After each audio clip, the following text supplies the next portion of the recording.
우리가 수요일과 금요일에 사무엘서를 우리가 지금 쭉 보아왔습니다. 사무엘하 이어지고 있는데 다윗의 힘겨운 시기 이야기가 나오고 있어요.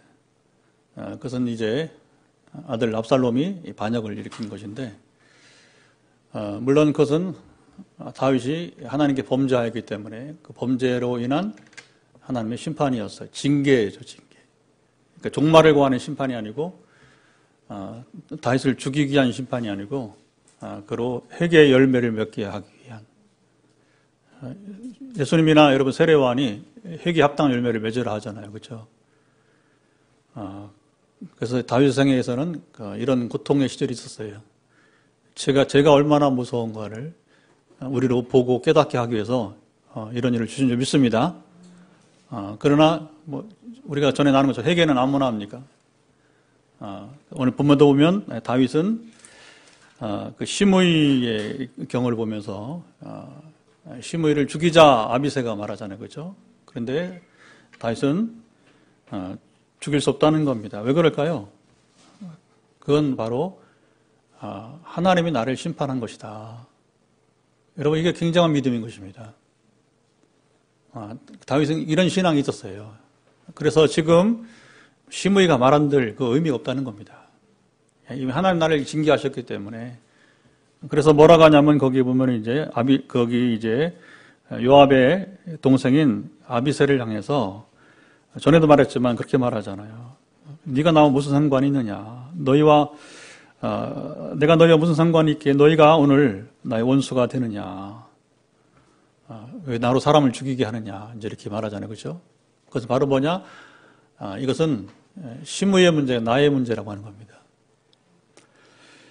자, 오늘 본문을 보면서 이제 제가 마음에 이렇게 다시 한번 확인된 것은 아버지 신앙이 좋다고 아들 신앙이 좋은 게 아니고, 아버지가 신앙이 없다고 해서 아들이 없는 것도 아니고, 지금도 무수히 이렇게 교차해요. 무수히 교차해요. 어느 집은 아버지가 엄마를 교회를 못 나가게, 지금 제가 기도 사역하고 있는 한 형제 같은 경우는 그래요. 그러다 엄마가 이제 제주도에서 지금 입원해서 우리가 화목도 저녁에 기도해 주거든요. 어깨 인대 수술을 해가지고 미국에서 아들이 연락이 온 거예요. 우리 엄마 기도 좀 해달라고. 근데 이번에 아버지가 좀 엄마의 아픔을 보고서 좀 깨달았으면 좋겠다고. 아들이 아버지를 향해서 원망이 많은 거예요. 원망이. 교회도 못 가게 그동안에 온갖 악역을 아버지가 다 하니까. 근데 그 아들은 어머니 이름이 온순 씨인데, 온순. 근데 그 아들이 정말 성품이 좋아요. 정말 성품이 좋아요. 그래서 참 이제 이 형제를 생각할 때마다, 이 집사님 생각할 때마다 생각나는 게 누구냐면 히스기야예요, 히스기야. 히스기 아버지 별로였잖아, 아하스. 근데 여러분, 히스기야는 요시야가 얼마나 좋은 종교개혁가요, 여러분, 위대한 인물들이었습니까? 그런데 그 아들들은 또 이스라엘 멸망을 초래한 인물이 됐단 말입니다. 히스기야 왕 므낫세가, 아버지가 이런 이 모든 종교개혁을 다 거꾸로 무너뜨려 버렸어요. 원상복구, 우상숭배, 원상복구. 그래서 이제 하나님이 뭐라고 하냐면 므낫세의 죄를 보고 다시는 더 이상은 유다 왕국에게, 그 전에 이미 뭡니까? 이미 100여 년 전에 북이스라엘 왕국이 멸망했잖아요. 아시리아한테. 그 사실은 150년 동안 유예 기간을 주는 거예요, 하나님께서요. 유다 왕국에. 하나님 얼마나 참으시느냐? 심판을 150년을 미루시는 분이에요. 여러분, 우리 인생과 다르신 분이십니다. 할렐루야. 그런데 누구 때문에 유다 왕국이, 그 다윗이 그 유다 왕국의 등불이 되었다고 그랬어요. 성경 등불, 빛이 되었다는 빛이.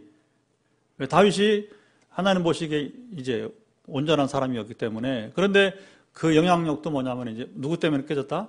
므낫세 왕 때문에. 므낫세가 누구냐? 히스기야 애들이요. 히스기야는 다윗과 더불어 가장 위대한 왕입니다, 여러분. 유대 역사에서 이런 왕이 없어요. 그러나 그 아들 때문에 이스라엘이 멸망했어요. 그리고 다시 이제 그 조금 지나서 요시야 왕이 다시 엄청난 종교개혁을 일으키게 되죠. 그런데 그 아들들이 이제 마지막 유다 왕국 역사를 이제 이어가는데, 아들들이 또 개차반이요. 말하자면 그래서 하나님께서 이제 이미 므낫세 때문에 심판을 예고했는데 그 아들들이 그 심판을 감당치 못하는 것이고, 그래서 이제 결국은 예레미야 같은 선지자의 말도 듣지 않고, 근데 소망이 없는 민족이 돼버린 겁니다. 그리고서 결국 온전 나라를 이루지 못한 거죠. 1948년도 이제 이스라엘이 재건될 때까지는 그렇게 이스라엘이 참 허망한 세월을 오랫동안 보내게 되었던 것입니다. 자, 오늘 본문을 보면서 저는 또 다윗이 믿음에 좋지만 아들들이 다 그래요, 다. 솔로몬도 좀 나아서 왕을 시켰더구만 절반은 성공했는데 절반은 실패해서 결국은 실패한 인생이 되어버려요, 솔로몬이. 참 인생 무섭습니다, 여러분. 이제 어떻게 살아야 돼요, 김지사님? 그럼 나만 잘 살면 돼. 나라도 사실은 정확한 표현은 나라도 제대로 살아야 돼. 이거 좀 비참한 얘기입니다. 우리 인류 역사 이야기가. 우리 인간의 제 역사가 얼마나 무서운지 여러분, 나라도 제대로 살아, 나라도 생명을 얻어야 되는 거예요, 결국에는. 여러분, 롯이 그 아내를 같이 나오잖아요, 그렇죠? 부부 사이도 할 수 없어요. 주님 말씀한 그대로예요. 여러분, 한 사람은 데려감을 당하고 한 사람은 여러분 남아있는 겁니다. 맷돌 돌리다가 두 여인이. 성경은 그런 얘기를 전해주고 있어요, 보면요. 그러면서 오늘 압살롬을 보면서 그런 생각이 들었어요. 야, 탕자의 가치가 있구나. 제 마음에 막, 그렇게, 제가 낮에는 차를 여기 두고, 그리 멀지 않으니까 사택이 걸어 다녀요. 걸어 다니면서 이렇게, 장미꽃도 보고 이렇게 하면서 이제, 그리고 이렇게 말씀을 되새기기도 하는데, 오늘 수요일이니까 이 말씀을 준비하면서, 1차 떠오르는 게 마태복음 1장 조금 전에 소개했던 그 족보가 생각이 났어요. 그러면서 히스기야와 요시야를 보면서 야, 이게 참 인생 어렵다. 인생 참 어렵다고 하는 겁니다. 그러면서 또 이 탕자의 가치가 얼마나 소중한가를 깨닫게 되었어요. 여러분, 탕자가 여러분 나갔을 때 아버지가 기다리잖아요. 재산 잃어도 생명 얹었기 때문에. 압살롬처럼 탕자는 아버지 등에다 빚을 꽂지는 않았어. 그러나 이 압살롬은 아버지 등에 빚을 꽂으려고 하다가 지가 당했잖아. 그리고 속은 누가 썩는 거예요? 그래서 지난번 계속 부정이에요. 아버지의 마음, 부정에 대한 얘기가 나오는 거예요. 뼈아픈 아버지의 마음이 나오게 됩니다. 그러니까 전쟁은 이겼는데 여기서 다윗이 어떻게 해야겠어? 여러 신료들이요, 우리 아들을 죽여줘서 고맙소 하겠어요? 뭐라고 하겠어? 이거 지금 굉장히 어려운 상황이란 말이에요. 아버지는 아버지인 거예요. 그래서 우리 지난 마지막에 압살롬아, 내 아들 압살롬, 차라리 내가 너를 대신한 죽었더라면 압살롬, 내 아들아. 이게 엄청난 여러분이 이제 아버지의 통곡이죠. 아버지의 통곡이죠. 정말 자기가 죽어서 대신할 수 있다면, 이 말씀을 제가 이렇게 걸으면서 우리 아들 때문에 그러면 내가 대신 죽는다면 나는 달게 죽을 것인가. 정말 우리 아들이 회개하고 우리 아들이 정말 사람 된다면 아버지는 할 수 있겠다 싶더라고요. 지금 또 휴가 나와서 집에 있거든요. 안 오잖아. 허리가 아프대. 아내한테 직접 물어보면 상처받을까봐 또 이제. 신학생이요. 앞으로 목사가 될지는 모르겠는데, 신학생이에요. 일단은 신학생이요. 어쩌다가 신학생이 됐어요. 훨씬 더 좀 미국의 대학을 다니다가 어느 날 더 이상 미국이 싫다고 해서 미국 대학 때려치고 왔어요. 8년 만에. 그리고 갈 데 없으니까 이제 그러면 신학교 가볼래 해서 이제 친구들이 있으니까 제가 교수들이 이 친구들이니까 가서 그럼 한 학기 해보고 네 마음에 들면 세월을 낭비하면 안 되니까 빨리 대학 졸업하고 그 다음에 하여튼 장신대 대학 가든 미국에 프린스턴 가든 네가 알아서 영어 잘하니까. 참 아파요. 참 어려운 얘기 합니다. 저도 다윗이 이런 경우 안 하면 저도 창피해서 얘기를 못 할 것 같아요. 지금으로 봤을 때는 좀 아버지 마음 그런 건 내가 죽어서 골육이 정말로 내가 으스러진다 할지라도 내 아들이 새 사람들이 변화될 수 있다면 다윗의 마음을 이해하겠더라고요. 근데 문제는 뭐냐? 그가 왕이라는 거예요. 한 가정의 가장이 아니라 왕이라고 하는 거예요. 그래서 오늘 보면 이 승리 후에 적막감이 흐르는 이야기가 나오잖아요. 그렇죠? 근데 이 상황에서 한 사람만이 왕 앞에 이야기할 사람이 있어요. 누구예요? 요압 장군. 요압 장군.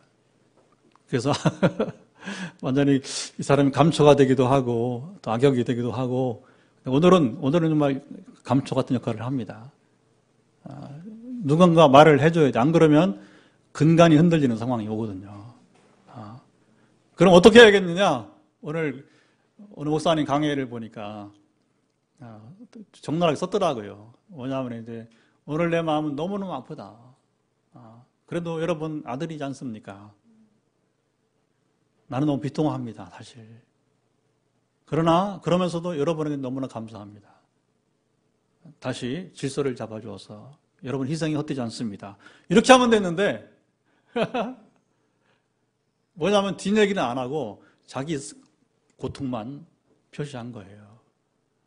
부정이 잘못된 게 아니라 이게 공인으로서 잘못된 표현이 되고 만 거예요.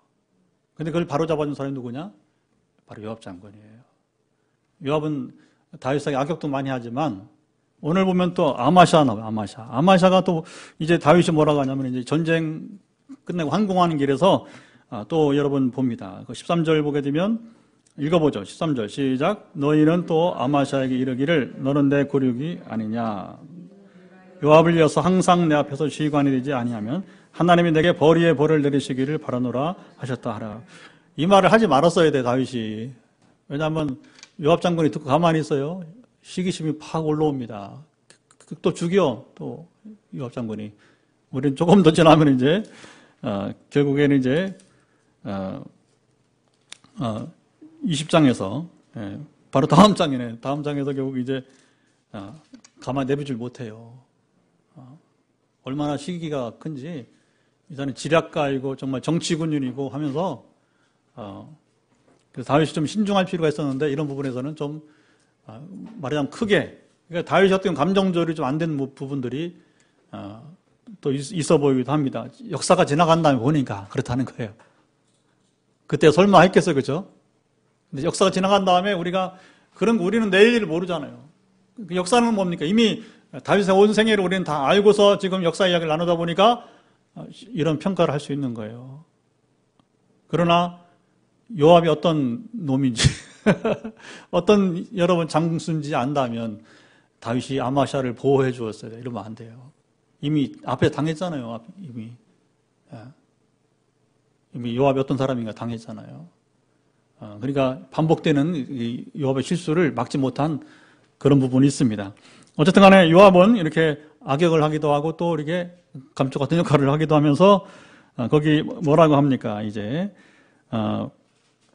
아주 귀한 표현들을 쓰는데 5절, 6절 읽어보죠. 시작. 요압이 집에 들어와서 왕께 말씀드리되 왕께서 오늘 왕의 생명과 왕의 자녀의 생명과 처척과 비빈들의 생명을 구원한 모든 부하들의 얼굴을 부끄럽게 하시니 이는 왕께서 미워하는 자는 사랑하시며 사랑하는 자는 미워하시고 오늘 지휘관들과 부하들을 멸시하심을 나타내심이라. 오늘 내가 깨달으니 만일 압살롬이 살고 오늘 우리가 다 죽었다면 왕이 마땅히 여기실 뻔했나이다. 다윗이 꼭 알아야 될 상황과 분위기였어요. 지금 이 백성들의 마음을 여러분이 이제 이렇게 알아주지 않으면 다 떠난다는 거예요. 다 떠난다는 겁니다. 그래서 지금까지 그 당한 화보다 지금 이 분위기를 잡지 못하면 7절 뭡니까? 모든 화보다 더 심하게 될 것이다. 무슨 말이에요? 이제 모든 근간이 다 흔들려 버린다. 다 떠난다는 거죠. 그래서 여러분 정치인들은 지금만 아니라 옛날에도 아무리 제왕이라도 뭐냐면 민심이 천심이에요. 민심을 잡아야 통치력이 여러분 이제 통하는 것입니다. 그러니까 이 요압이 얼마나 여러분 정치에 능한 사람이에요. 정치꾼. 그런 부분은 다윗이 부족한 부분들을 어떻게 보면 이제 요압이 이렇게 그러니까 참 다윗에게서 요압은 정말로 여러분에게 참 이거 주기잔이 아깝고 또 주기잔이 너무 이게 소모전이 크니까 또 자신도 없고 요압을 죽일 자신도 없고 다윗이 여러 가지 그게 나중에 만약 솔로몬에게 유언할 때 말하잖아요. 사실 그를 죽일 힘도 없었다는 거예요. 솔직하게. 그러나 그 나이가 들었으니까 너는 할 수 있다. 너는 젊지 않냐. 그를 제압하라고 하는 거죠. 자, 여기서 우리가 다윗의 위대함을 또 발견한 것은 무엇입니까? 요압 장군의 말을, 조언을 다윗은 들었다고 하는 거예요. 여러분, 다윗의 위대함은 하나님의 말씀만 들을 뿐만 아니라 그는 여러분 충신의 조언을 들을 줄 아는 사람이었어요. 여러분, 세상은요, 이게 어려워요. 지위가 있을 때, 돈이 있을 때 자기 부하의 말을 듣는다는 것이, 측근의 말을 듣는다는 것이 여간 어려운 것이 여러분 아니라고 하는 것입니다. 그러나 듣는 자가 이깁니다. 듣는 자가 성공합니다. 듣지 못하면 여러분 실패하기 마련인 거예요. 지금도요, 얼마나 여러 채널을 통해서 우리가 깨달을 수 있도록 여러분 하나님 말씀해 주십니다. 근데 왜 안 변하느냐? 우리가 안 들으니까 그래요. 우리가 듣지 않으니까. 우리는 하나님 말씀도 들어야지만 우리는 여러분이 주변에서 나를 향해서 주는 메시지가 있어요. 그런 메시지를 들을 수 있게 바랍니다. 듣는 자가 복이 있어요. 여러분, 우리가 새벽에 신명기 말씀 보잖아요. 계속 신명기 말씀을 또 하나님 말씀을 계명을 듣고 우리가 지키는 것도 중요하지만, 그러나 상식적인 얘기에 귀를 기울이고 그걸 쫓는 자가 복이 있는 것입니다. 하나님은 성경만으로 말씀하는 게 아니에요. 이렇게 때로는 사람의 어떤 여러분 지혜로서도, 지략으로서도 말해주게 되는 거예요. 그러면 그 상식은 쫓아서 우리가 살아야 되는 거예요. 한국교회가 실패 가운데 뭐냐면 신비를 쫓다가 상식을 잃어버렸어요. 굉장한 실수입니다, 여러분. 굉장한 실수예요. 여러분, 신비를 우리가 쫓지 못하더라도 상식을 쫓아야 돼. 왜? 성경은 신비보다 뭐냐면 상식에 가까워. 하나님 계명은 상식에 가깝습니다. 근데 참 신앙의 이름으로 상식을 외면해버려. 그다음부터 교회가 빗나가는 거예요. 여러분, 하나님의 말씀은 잘 보세요. 하나님의 말씀보다 상식적인 게 없단 말입니다. 지극히 상식적이라는 거예요. 어렵지 않다는 거예요. 오히려 세상 상식보다 더 뛰어난 여러분인 것이. 상식이 바로 뭐냐? 이게 하나님 계명이니까. 할렐루야. 그래서 우리 다윗이 왜 성군이냐? 그가 하나님의 계명만 지켰을 뿐만 아니라, 그리고 하나님께만 회개했을 뿐만 아니라 자기의 잘못된 판단 속에서 신하들의 말을 여러분 듣고서 생각을 고쳤다는 것입니다. 마음을 고쳤다는 겁니다. 그러니까 우리는 회개를 하나님 앞에만 하면 안 되고 사람들 앞에서도 회개할 수 있어야 돼요. 잘못된 생각, 마음가짐은 우리 고쳐 먹어야 될 것입니다. 그래서 다윗이 성군이요. 그러나 여러분, 이 제왕들이 그러잖아요, 여러분. 아합의 부인이 누구예요? 아합왕의 부인이 이세벨이잖아요. 이세벨이 뭐냐면 아합왕이 하나님 말씀을 들어야 되는데 안 듣잖아요. 이스라엘 토지를 여러분 함부로 살 수가 없어. 왜? 하나님 계명 중에 뭐가 있냐면 이 지파의 저 지파로 뭐냐면 이렇게 땅을 팔 수가 없게 되어 있어요. 물론 부득이하게 팔 경우에는 희년 때 50년 뒤에는 뭐냐면 다시 원주인에게 이제 다시 돌려줘야 돼요. 근데 사실은 뭐냐면 이제 이세벨은 아방의 뭐냐면 땅을 빼앗으라고 하는 거예요. 나봇의 포도원을 빼앗으라고 하는 거예요. 그래서 그게 죄가 되는 겁니다, 여러분. 그러니까 이 아방은 유대인이니까 율법을 알잖아요. 그걸 어기니까 전적 건강하는 거예요, 왕이. 근데 이세벨이 뭐라 그래요? 당신 왕이 맞냐고, 내가 해주겠다고 해서 그리고 거짓증인 2명 세워서 이 나봇이 하나님을 저주했다고 해서 여러분 인민재판식으로 죽여버리잖아요. 그래서 뭐냐면 결국은 아합만 아니라 이세벨에게도 아주 비참한 심판을 하나님 내리시게 되는 거예요. 여러분, 우리가 하나님의 계명을 지키는 게 어려운 겁니다. 그리고 사람들의 여러분이 이제 충고를 듣는 것도 어려운 거예요. 그러나 이 두 가지를 다 하는 사람은 다윗처럼 여러분 진정 인정받는 삶이 되지 않겠습니까? 하나님 인정하시고 사람들이 인정하는, 성군은 사람들이 인정하는 것이고, 여러분 하나님이는 뭐라고 합니까? 내 마음이 합한 자로 말씀하신 것이 다윗을 향한 여러분 표현 아니겠습니까? 하나님 다윗을 향한 성군이라고 부르겠어, 그죠? 사람들이 부르는 얘기고.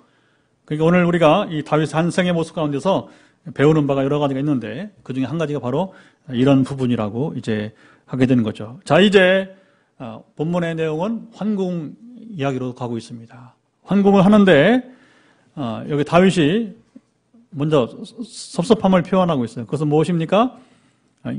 자기가 속한 유다 지파 사람들이 환공하는데 소극적이었어요. 그래서 이제 너희는 11절 어찌 왕을 궁으로 모신 일에 나중에 되느냐. 12절 읽어보죠. 12절 너희는 내 형제요 내 고륙이거늘 너희는 어찌하여 왕을 도로 모셔오는 일에 나중에 되려 하셨다 하고 유다 지파를 향한 섭섭함을 말하게 되는 것이죠. 사실은 유다 지파가 또 나서기 힘든 것은 압살롬이 다윗이 유다 지파잖아요, 그렇죠? 이 사건이 발단이 뭐냐면 유다 지파에 나왔기 때문에 쉽사리 이렇게 또 황공하자 하기가 좀 어려운 분위기였었겠죠. 그러나 그래도 일단은 아픔은 지나갔기 때문에 다시 황공을 해서 다시 원상 복구가 돼야 되기 때문에 다윗이 채근하게 되는 거예요. 그래서 우리 가문이 먼저 힘을 합해서 지금 이 사태를 수습을 해야 된다 이렇게 해서 이제 나가는 이야기가 나오게 되는 것입니다. 그리고 이제 그야말로 왕궁으로 돌아오는 그 황궁 행렬이 이제 이어지게 되죠. 자, 몽진을 갈 때는 굉장히 슬픈 행렬이었는데 황궁 행렬은 굉장히 또 반대로 다시 소망을 찾아가는 그런 모습이었겠죠. 그래서 이제 15절 왕이 돌아와 요단의 이름에 강을 건너게 됩니다. 그래서 유다 족속이 이제 앞에 준비한 대로 왕을 맞아 요단을 건너가게 하기 위해서 길갈로 모이게 되었다는 이야기가 나오고요. 자, 그리고 본문은 이어서 세 사람 이야기가 나오고 있죠. 하나는 시므이, 그다음에 무비보셋, 그리고 바르실레 세 사람 이야기가 나옵니다. 세 사람의 문제가 무엇입니까? 다윗이 이제 몽진을 떠났을 때에 겪었던 세 사람 이야기가 나오는 거죠.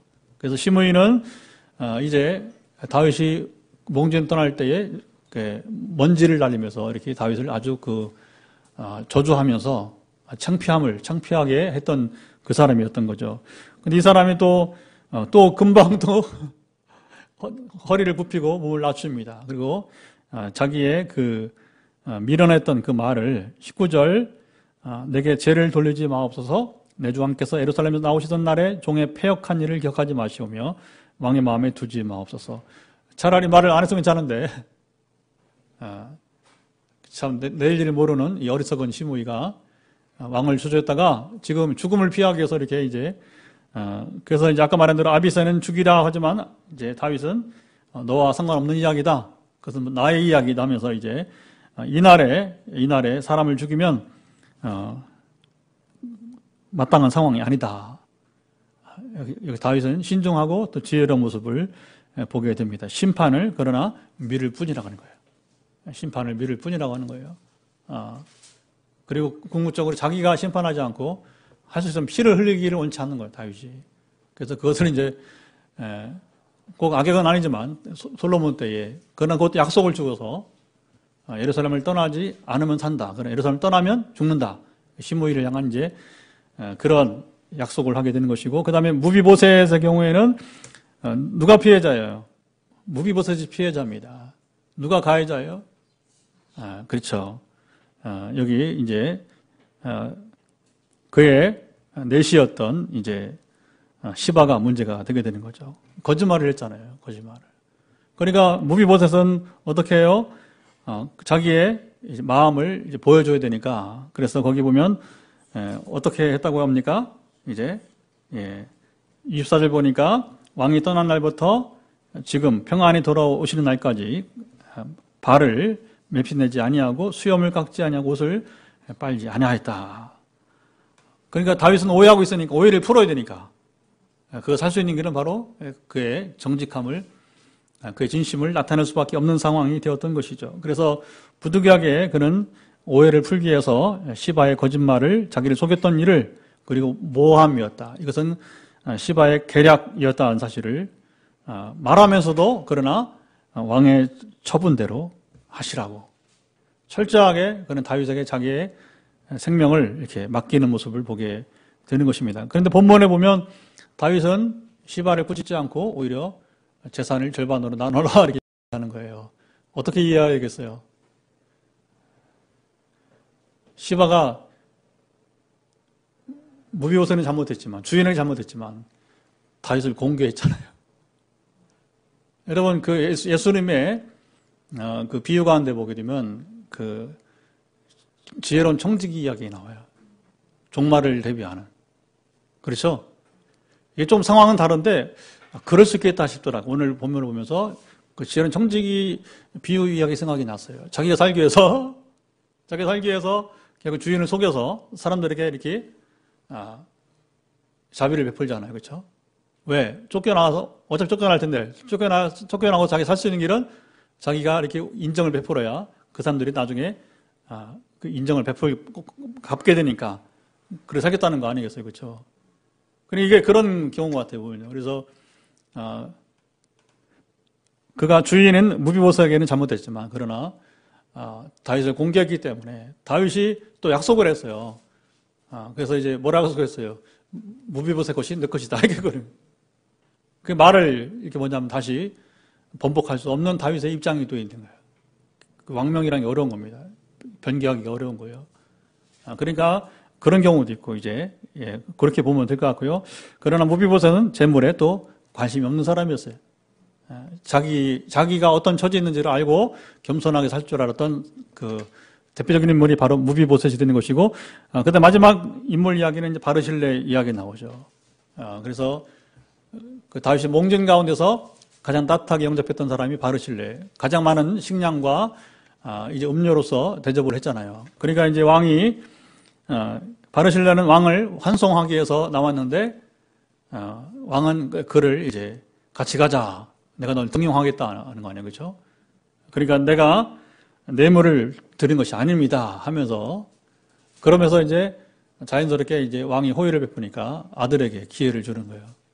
그래서 김함이라고 하는 이 사람이 이제 아들을 기회를 줘서 그로 하여금 은혜를 입게 하게 하는 이야기가 나오고 있습니다. 여러분 전도서 11장 1절은 뭐라 말씀하십니까? 식물을 어디 던지라고 했어요? 물에, 강물에 던지라는 거죠.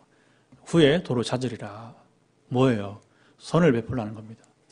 여러분 자비를 베풀라는 겁니다. 예수님도 긍휼히 여기는 자가 긍휼히 여김을 받을 것이요. 아멘. 기독교는요, 철저하게 선을 행해야 돼요. 철저하게 긍휼을 베풀어야 돼요. 우리 교회는 결코 선제 공격을 하거나 우리가 공격적인 자세를 취하면 곤란합니다. 교회는 여러분 선을 베푸는 여러분 기관이 돼야 될 것입니다. 그러면 결국에 뭐냐? 하나님께서 뭐냐면 그걸 갚아준다는 얘기예요. 우리 교회가 나가는 길은 이제 개척을 향해서 하면서 내일을 소망을 보고 우리가 나가고 있는데 성경적인 우리 삶을 살아가야 돼요. 온유해야 되고요. 그러면 결국 뭐냐? 하나님이 아시고 사람들이 아는 이런 교회가 될 줄 믿습니다.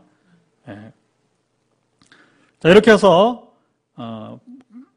39절 보게 되면 자, 백성이 다 요단을 건너며 왕도 건너가서 바르실레에게 입을 맞추고 그의 복을 보니 그가 자기 곳으로 자 이제 갈 사람 가고 다 이제 황궁길에 오르게 되는 것이죠. 그런데 40절 왕이 길갈로 건너오고 기맘도 함께 건너오니 거기 보니까 결국 온 유다와 이스라엘 백성 절반이나 왕과 함께 건너니라. 절반이 함께 했고 나머지 뭡니까? 아직 절반의 과제가 남아있다는 거예요. 오늘 말씀은 그렇게 마치고 있습니다.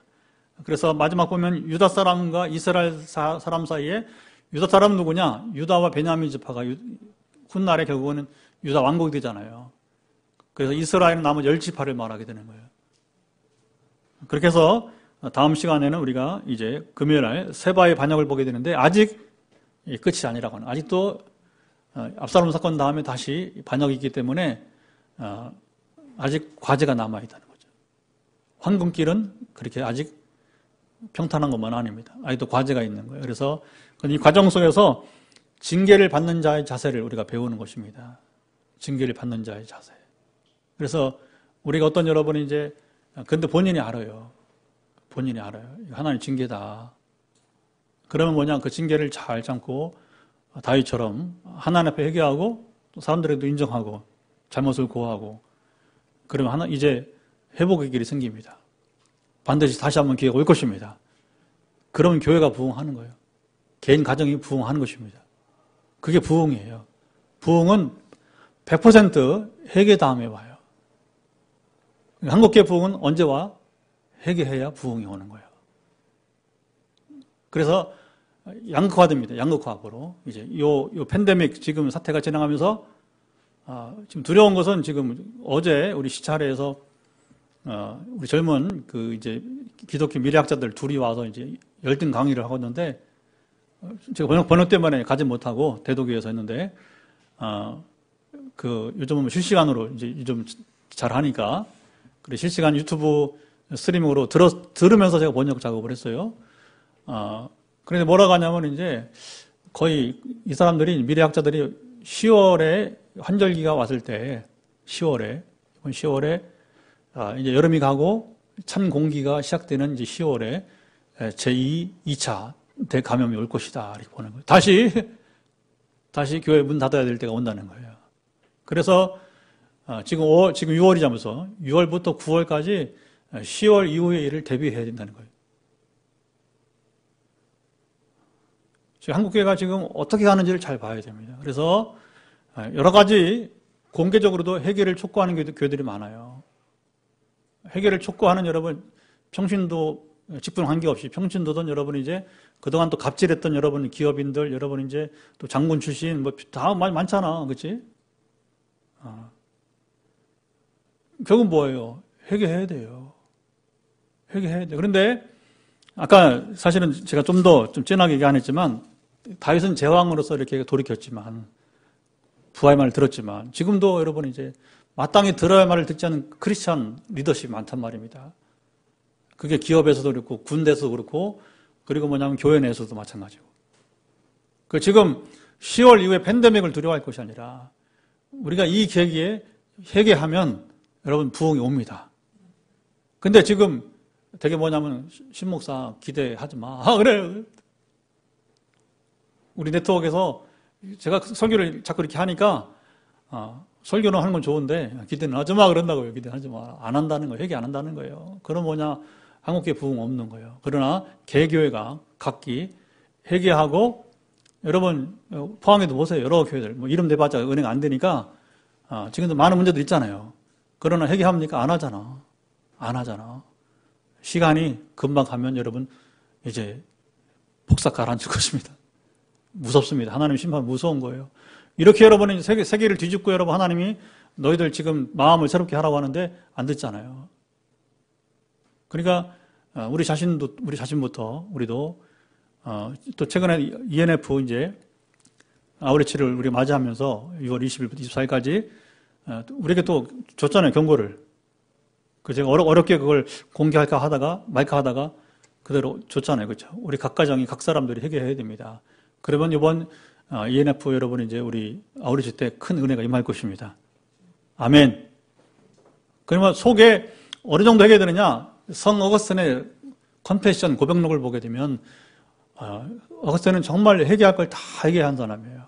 그래서 성자가 된 거예요.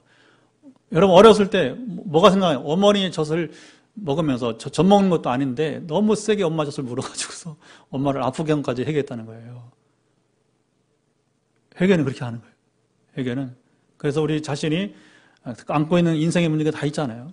철저하게 회개하시기 바랍니다. 이번 6월 21일, 24일에 여러분 우리 영적 잔치의 결과는 어디에 달려있느냐? 우리가 어떻게 회개하느냐에 달려있는 거예요. 우리가 회복캠프 하잖아요. 2월과 8월에, 이번 8월에 하겠지만, 회복캠프에 여러분 기름 부으면 어떻게 일어납니까? 회개하는 자가 임하는 것입니다. 아멘.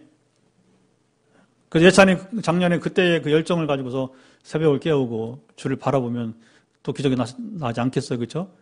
요즘 많이 조금 이렇게 빠진 것 같아요. 군기가 빠진 것 같아요.